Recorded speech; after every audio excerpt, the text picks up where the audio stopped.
দেখো, যদি ছাড়তেই হয় তাহলে ধরে রাখার নাটক করো না। আর যদি ধরে রাখতেই হয় তাহলে ছাড়ার জন্য বারে বারে ধমকিও না। কারণ দেখো, যদি জীবনে মানে খুশিতে মানে সুখে থাকতে চাও, তাহলে যাকে তুমি মানে ভুলতে পারো না তাকে তুমি ক্ষমা করে দাও। আর যাকে তুমি ক্ষমা করতে পারো না তাকে তুমি ভুলে যাও। কারণ জীবনে খুশি থাকতে হলে বলার আগে শিখতে মানে শুনতে হয়। আর মানে মানে মরে যাওয়ার আগে বাঁচতে হয়। তাই আগে বাঁচতে শেখো লাইফ পার্টনারের সঙ্গে, সঠিকভাবে বাঁচো। এই বহুরূপীর মতো একজনের সঙ্গে আছো আর একজনের সঙ্গে মানে মানে কমিউনিকেট রাখছো, তার সঙ্গেও সম্বন্ধ রাখছো। ওই রকম করে গিরগিটির মতো লাইফস্টাইলটাকে গিরগিটির মতো করো না। এরকম গিরগিটির মতো লাইফস্টাইল করে তুমি কোথাও সুখে থাকতে পারবে না। আর এই ধরনের যে সমস্ত মানুষ থাকে, তারা দেখবে এই ধরনের মানুষরা, তারা এক তো নিজে সুখে থাকে না, আর জীবনে তার নিজের লাইফ পার্টনারকে তো সুখে রাখা তো দূরের কথা, সুখের রাস্তাটুকুও দেখাতে পারে না। কারণ তুমি আছো একজনের সঙ্গে, কথা বলছো আর একজনের সঙ্গে, আর মানে ফিল করছো আরেকজনকে। এইরকম বহুরূপীর মানে জীবন কোনো মানুষ কাটাতে পারে না। হয়তো তুমি কিছু সময় মানে খুশি থাকবে, কিন্তু কিন্তু লং টাইম অবধি এইরকম রাস্তায় এইভাবেই মানসিকতায় চললে তুমি লং টাইম অবধি কখনোই তুমি সুখে থাকতে পারবে না। আর সামনের মানুষকে কখনো সুখের রাস্তা বা সুখটুকু একটু প্রদান করতে পারবে না। কারণ তুমি তোমার নিজের সুখটাই খুঁজে পাওনি। দেখো, যদি সুখে থাকতে হয় না, একজনের সঙ্গে থেকে সুখে থাকার চেষ্টা করো। মা- সবার মধ্যে সবার কাছে থেকে সুখ খোঁজার চেষ্টা করো না। কারণ এতে হয়তো তুমি সুখে থাকতে পারবে, কিন্তু তোমার আশেপাশে যে সমস্ত মানুষগুলোর কাছ মানে সঙ্গে থেকে তুমি তোমার সুখটাকে খুঁজে নিয়েছো, তারা কিন্তু তোমার দ্বারায় তারা কিন্তু সুখে থাকবে না। আর জীবনে হচ্ছে সবথেকে মানে নিজে সুখে থাকাটা যতটা ইম্পর্টেন্ট, তার থেকে সবথেকে বড় ইম্পর্টেন্ট হচ্ছে তোমার সঙ্গে তোমার জীবনের রাস্তায় যে সমস্ত মানুষের অবদান আছে, সে সমস্ত মানুষকে সুখ প্রদান করাটাও তো মোস্ট ইম্পর্টেন্ট। তাই জীবনে নিজের সুখ খুঁজতে গিয়ে কখনো তোমার আশেপাশের মানুষগুলোর ভাবনায় ঠেস পৌঁছাও না। কারণ দেখো, ভাবনায় ঠেস পৌঁছলে তুমি হয়তো সুখ মানে সুখে থাকার জন্য তুমি অন্যদের তারিফ করতে পারো, মানে অন্যদের তুমি অনেক ভালো ভালো কথা বলতে পারো, সম্মান করতে পারো। কিন্তু তুমি যদি কারোর একবার বদনাম করো বা অপমান করো না, সেই অপমানের জবাব কেউ কিন্তু কোনোদিন ভুলে না, কিন্তু সুযোগ পেলে কিন্তু সুদে আসলে সবাই দেয়। একটা ঘটনা বলছি, শোনো। ঘটনাটা হচ্ছে, একটা ছেলে মানে সে বাইরে কাজ করতো, আর তার স্ত্রী বাড়িতে একা থাকতো। তো স্ত্রী মানে তার হাজবেন্ড বহুদিন বাইরে থাকার কারণে তার সেই যে এতটা সময় গ্যাপের জন্য তার স্ত্রী তার নিজের মানে শারীরিক সুখের জন্য তার মানে বয়ফ্রেন্ডের মানে এক্সের সঙ্গে তার সেই হাজবেন্ডের ঘরে, তাদের নিজের ঘরে তার এক্সকে নিয়ে এসে থাকতো। তো একদিন তার হাজবেন্ড বাড়ি ফিরে, তো হঠাৎ করে ফিরেছে, তার স্ত্রীকে সে সারপ্রাইজ দেওয়ার জন্য না জানিয়ে সে ফিরে এসছে।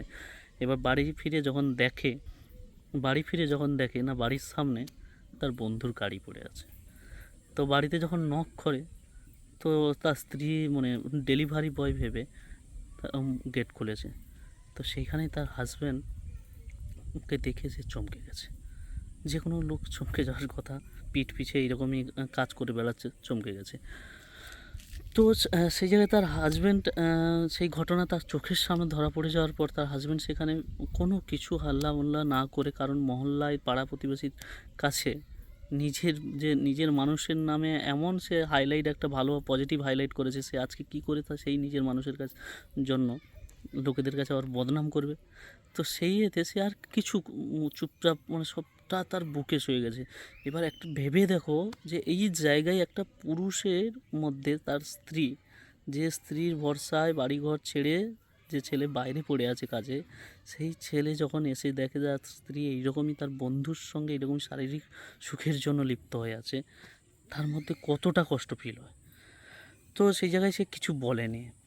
হঠাৎ করে এক সপ্তাহ না ফিরতে ফিরতে, তো সে 4-5 দিনের মাথায় কী করেছে না, তার স্ত্রীকে একটা লেটার দিয়ে সে কাজে চলে গেছে। তার স্ত্রী যখন লেটার খুলে দেখে, লেটারের মধ্যে জায়গা জমিনের সব দলিল আর ডিভোর্সের মানে ফর্ম রয়েছে। ডিভোর্সের ফর্মে তার হাজব্যান্ড সেটা সাইন করে দিয়ে চলে গেছে। আর সমস্ত জায়গা জমিন সম্পত্তি তার স্ত্রীর নামে করে দিয়ে সে বেরিয়ে গেছে। তো এই যে একটু আগে যে বললাম যে সময় এলে সুদে আসলে কিন্তু অপমান বা কারোর মনে আঘাত, ভাবনায় আঘাত পৌঁছলে তারা কিন্তু সুদে আসলে তোমাদেরকে দেবে। তো এই যে এখানটায় হয়তো ছেলেটা কষ্ট পেয়েছে ঠিক আছে, কিন্তু দেখো সম্পত্তি বা টাকা পয়সা এসব তো জীবনে আসল সুখ নয়। আসল সুখ হচ্ছে দেখো নিজের মানুষের সঙ্গে থেকে, সে গরিব মানে খুব রিচ হই আর প্রো হই সেটা কোনো ব্যাপার নয়, কিন্তু নিজের মানুষের সঙ্গে থেকে সুখে থেকে হাসি খুশিতে থাকার সেই যে একটা সুখ, সেই সুখটার মতো ওই ধন সম্পত্তি থেকে ততটা সুখ পাওয়া যায় না কিন্তু। আর সত্যি কথা বলতে কি এরকম সমস্যা না মানে এখন হামেশাই ঘটছে যে একজনের সঙ্গে থাকছে, একজনের ভাবনা মানে একজনের কাছে ভাবনা শেয়ার করছে, একজনের থেকে শুনছে, একজনের কাছে ভাবনা শেয়ার করছে, আবার একজনের ফিলিংসে ভাবনা চিন্তায় হারিয়ে আছে। এরকম হামেশাই ঘটছে। তাই এখানে একটাই কথা বলবো, দেখো যেরকম কুকুরের পেটে ঘি সহ্য হয় না, না ঠিক তেমনই কিছু মানুষ আছে না, তাদের কাছে মানে সত্যিকারের ভালোবাসা না তাদের হজম হয় না। সত্যি কথা, তাদের ওই ২-৪ জন ৫ জনের কাছে না ঘুরে বেড়ালে তাদের কিন্তু জীবন চলে না। ধন সম্পত্তি আয়েশ আরাম মানে সুখ শান্তি কোথায় পাবো তার পিছনে ছুটছো, নিজের সুখের জন্য ছুটছো তো, তার জন্য কোথায় পাবো কোথায় এ করবো এর জন্য যেখানে পাবে সেখানেই যাওয়ার জন্য ভাবছো তো। একবার ভেবে দেখো, তুমি তোমার পার্টনারের থেকে এটা আশা করছো, তোমাকে যে পার্টনার করবে তুমি তাকে কি দিতে পারবে, একবার এটা ভেবে দেখো তো। আর যেগুলোর পিছনে ছুটছো না সেগুলো আজ আসবে কাল চলে যাবে। মানুষের সঙ্গে না মানুষত্বটাই সব থেকে, মানুষের লাস্ট জীবন অবধি যেটা থাকবে আমাদের মানুষত্বই থাকবে। আর যে মানুষের মধ্যে মানুষত্ব নেই, স্বার্থ আছে, সে কিন্তু মানুষ নয়, কিন্তু সে বন মানুষের থেকেও অমানুষ। তাই ভিডিওটা শেষ করার আগে একটাই কথা বলবো যে দেখো বন্ধু, যারা একজনাতে খুশি নয় বহুজনাতে খুশি, তাদের তুমি হাজার চেষ্টা করলেও জীবনে পারবে না রাখতে তুমি খুশি। যে যেতে চায় তাকে যেতে দাও। আর যাদের মধ্যে এইরকমই বহুরূপী দেখবে তাদেরকে কখনোই ধরে রেখো না, কারণ সে তোমার জীবন তো শেষ করে দেবে, আর তোমার ফ্যামিলি, তোমার সুখের সংসার পুরো ছারখার করে দেবে। তো ভালো থাকো, সুখে থাকো। আর অবশ্যই তোমাদের মতামত অবশ্যই কমেন্ট বক্সে জানাবে। আর বুঝতে পেরেছি অনেকের এই ভিডিওটা দেখে অনেকেরই ফাটবে, অনেকেরই জ্বলবে। তো অনেকেই এসে মারাত্মকভাবে জ্ঞান পেলবে বুঝতেই পারছি, কিন্তু তবুও বলছি কেউ ইগোর মধ্যে নেবে না, একটু ভাবনার মধ্যে নেবে। তো ভালো থাকো, সুস্থ থাকো, দেখা হবে তোমাদের সঙ্গে নেক্সট ভিডিওতে।